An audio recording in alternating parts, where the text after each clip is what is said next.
The Selfish Path to Romance. Download Chapter 1 for free at drkenner.com. Jerry, you're dealing with trust in your relationship? Yes. Hi, Dr. Kenner. I am. Yeah, what's going on? Well, it's been an ongoing issue with a guy I've been with kind of off and on for about the last 7 months. Okay. And we were separated for about 6 weeks. And prior to that time, I had confronted him because we actually met on an online dating service. Okay. And I had confronted him because we were in this serious relationship. We had talked about getting married, moving in together. And I found out that he still had an account online on the dating service. Mm-hmm. So I confronted him about that, and I feel that he kind of contorted that around to make it like I was checking up on him and didn't trust him, which, I caught him online several times. And, shame on me for checking up on him, but shame on him for agreeing that we both wouldn't have these accounts. Right. We were separated for about 6 weeks because his father was very ill, and he ended up passing away, and we've been back together for about 2.5 months now, and I have just discovered that he now again has an online account, but he's changed his state of residence, so I couldn't easily find him. Mm-hmm. Oh, wonderful that you're doing. I mean, it's not wonderful that this is happening, but it's wonderful that you value yourself enough to not have shied away from doing that, because when someone gives you reason to doubt them, you have every reason to search and to because, in fact, he should invite you to. He should have the opposite response. If he's not guilty at all, he should say, hey, man, you can check any account I have. Here are all my passwords. Check them out, because the burden is on him to rebuild trust. So what did you find exactly? I found out that he still has an account online and that he's put himself in a different state. And I don't know if the account's actually active or if it's just still out there, but when I looked at his account, I did see that he'd been online last week. Now, on the other side of that, I'm with this man all the time. I know who calls him. I know what happens. He has given me the username and password to some of his email accounts. I've looked at his Facebook account. He claims he has nothing to hide, but he's hiding this one last thing. Is he doing this to test me to see if I'm going to check up on him? Yeah, but see, his response should be the opposite. I mean, imagine if you, in quotes, cheated on him, or you did something that made him doubt the relationship, and you really love him, you really want to marry him, and you contacted an old boyfriend, let's say, or you did the same thing he did. You just wanted to see what your options are before you tied the knot. Mm-hmm. And if he caught you in a lie, what would be your gut response? I'm not really sure because I wouldn't do that because my account is deactivated. It has been, and I probably would be a little defensive of why are you checking up on me? Okay, and why would you be defensive? What would cause that? I don't know. I can tell you that we both have had serious trust issues because of past relationships that we have, so that's part of what's driving my behavior to check up on him. And I don't know if that's his reason for still keeping this account online. I really don't mind being checked up on. I don't have a problem with that. I'm very open with. I have a lot of guy friends. If they call me or text me, I'll say, "Oh, that was so and so, and here's what they said." And but I feel like he's hiding this from me, and I don't know why. Okay, so the only person who knows why is him, right? And what are you thinking of doing? Well, I told him that we need to have a conversation tonight because I've now found this out, and so we need to talk a little later, and I'm not really sure how to approach this. I don't want to be accusatory. Yeah. I don't want to be confrontational. His intentions may be totally innocent. Maybe he changed the state so I wouldn't have a stroke because he has this profile still out there. I don't really know. I don't know what's driving this and why he would do this. Okay, so you can talk about yourself. The best way, you can, instead of attacking, instead of accusing, instead of jumping to conclusions, it doesn't sound like you were planning to do any of those anyway. No. If you would just say, I'm puzzled, you want to inquire. That's the skill. You want to draw him out.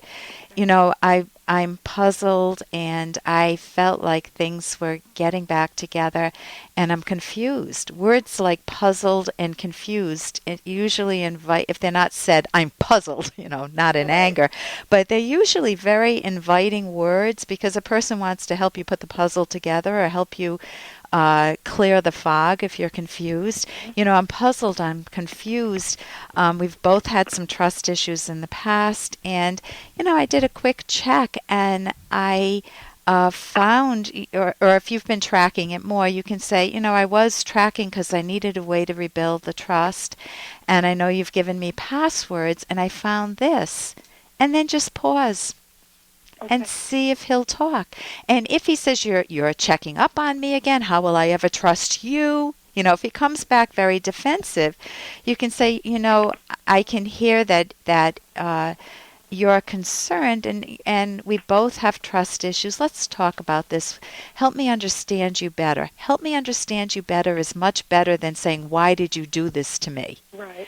Help me understand you better. What's behind this? So we both can grow together, because if we want to stay together, if we want to take what's good in the relationship, you can't hover. We want to strengthen the trust. Right. Now, the sidebar, you don't want to frame it negatively, but the negative part is one of the things that you cannot, there are two things in a relationship that you must have.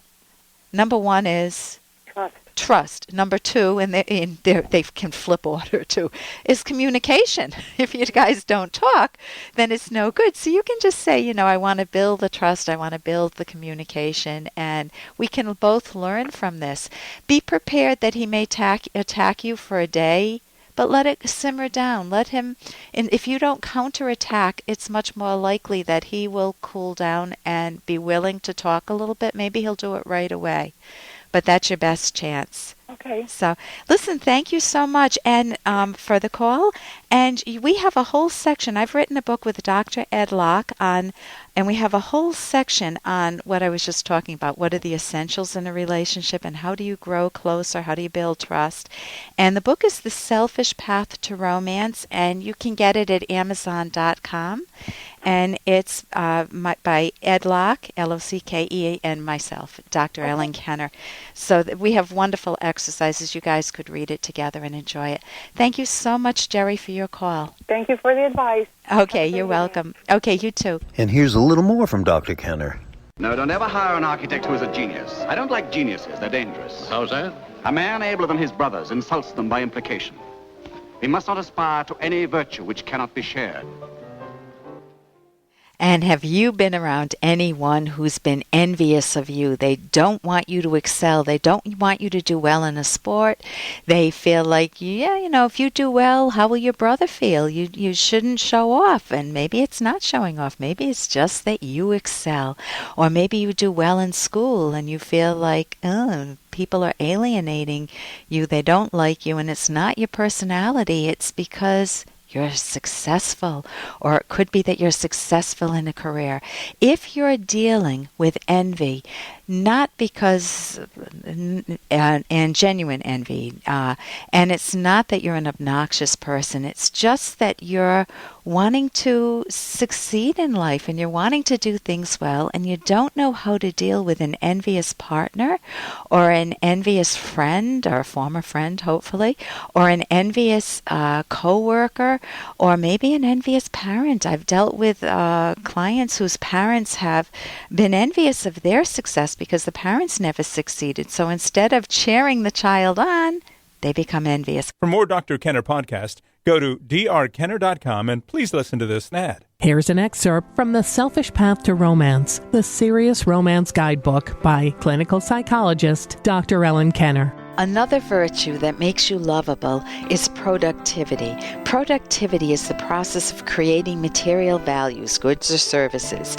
Living requires material values. If nobody worked, how would you get your home, food, clothes, car, or medical care? Material values are not just a matter of surviving at the subsistence level. The goods and services we buy are healthy sources of pleasure. Books, appliances, jewelry, art, personal computers, massages, vacations, and much more. We are not advocating using things, including money, as status symbols. This shows a lack of independence and makes you feel chronically insecure because there is always someone who has more. You can download Chapter 1 for free by going to drkenner.com. And you can buy The Selfish Path to Romance at Amazon.com.